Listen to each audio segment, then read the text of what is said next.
you guys do play the Raiders this week. Yes, yes.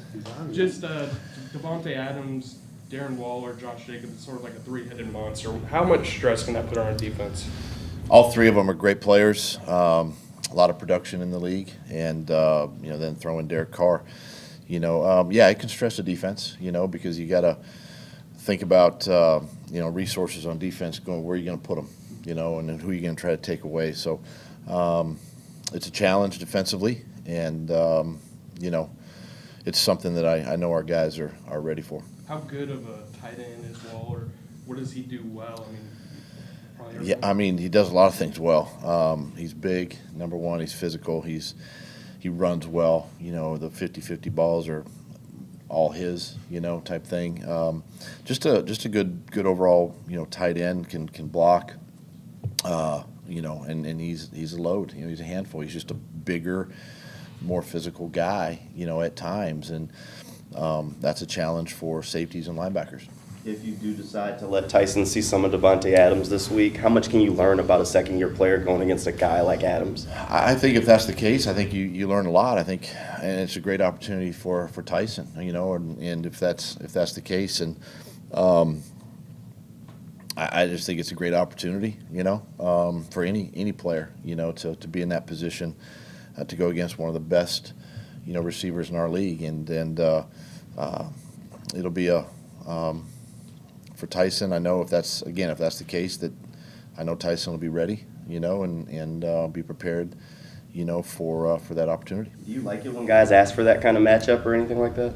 I do. I think it just it's great for the player to have confidence in his ability, and then it shows confidence from us too, that to put a player like Tyson in that position, whether it's this week, next week, or moving forward, and it just I think it just proves the confidence in the player, but more so probably confidence in us as a staff to know that he is a good player and he's ready for those opportunities. How do you decide whether or not to single somebody up like that or bracket on the number one and single up on the number two? Wow, that's a deep question. Now you're just trying to put me.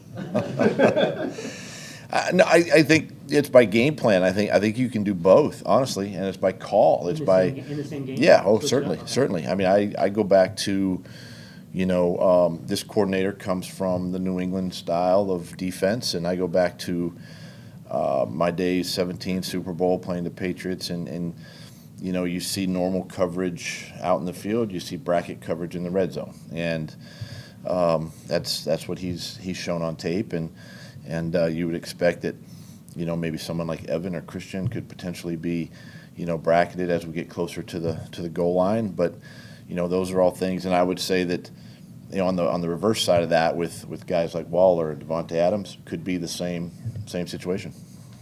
When you have a guy that you can travel with the number one wide receiver, what kind of guy do you have to have on the other side that's comfortable enough to go both sides as well? Well, that's just it. You've got a guy. You get your second or third corner, that move around too, and it's nothing against them. They've got a job to do as well, and they've got to be up for that task, and they've got to learn their game plan and study where they need to be and understand their technique and all that, and so it's no different, but it's just being prepared and just understanding, who you might be going up against. What's the challenge in playing the right side versus the left side when guys got to switch here? Is it a significant difference? It can be for guys. I think it's just the eyes, technique. It's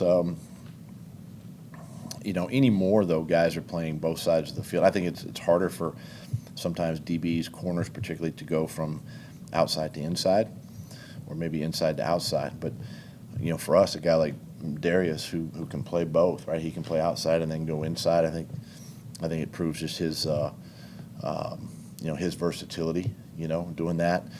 A lot of times you see a corner that may travel with a receiver but don't go inside if that receiver's inside. They'll still play on the outside, and then you'll see some different coverages that way.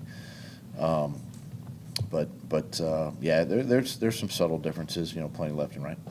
How impactful is Arden keeping, not just on the field, but in terms of locker room, getting that defense hyped up? I mean, he's been great. It was really good to see him last week be productive and, get after the quarterback. He's an excitable guy and he's got a lot of energy and he's really good to have in that locker room. Travis Etienne's been on fire in the running game. Do you think there's still room for him to grow into a role in the passing game a little bit more? Sure. I mean, yes. I like him out of the backfield, choice routes, option routes, trying to create some matchups and maybe on some backers, screen game, which is something that we've had a little bit of success in. So those are ways to get him the ball, other than just handing it to him. How do you make sure this team doesn't start pressing and trying to do a little too much, as you guys are trying to get a win? Yeah, I mean, that's a challenge, right? I mean, you don't want guys to press. You just still want guys for the game to come to them and make plays that come their way. And, it's just, it's part of my job just to keep communicating that, and just, creating opportunities that show up in the game and just being able to handle those and, making those plays that come their way. Don't go searching for stuff, There's a lot of plays in a football game and just understanding that, when they come to you, it's your job to make them. Do you worry at all after the move earlier this week that some of the guys start looking toward next year? No, I really don't. I mean, there's 9 games left, and there's a lot of football and anything's possible here in the second half of the season, right? I mean, we're just about halfway and obviously, not where we thought we would be, and probably could be a little bit different here and there. But look, these guys are still, they're still practicing hard. They're playing hard. We just need, an opportunity, the ball to bounce our way and get that first one. So a lot of opportunities are still focused on, this week and this season and trying to get things turned around. Remind us again, did you not want to buy this week? No, I did not want to buy this week. Even coming back, with the travel plus the time change and everything this weekend, so we're getting plenty of rest. How has Agnew progressed this week? Sorry for the days. Aggs is doing well. He's been day to day. We'll see again today, out there on the field where he's at, but he's doing well and optimistic that, he plays this weekend. Okay, let's, if you may, thank you. Thanks, Doug.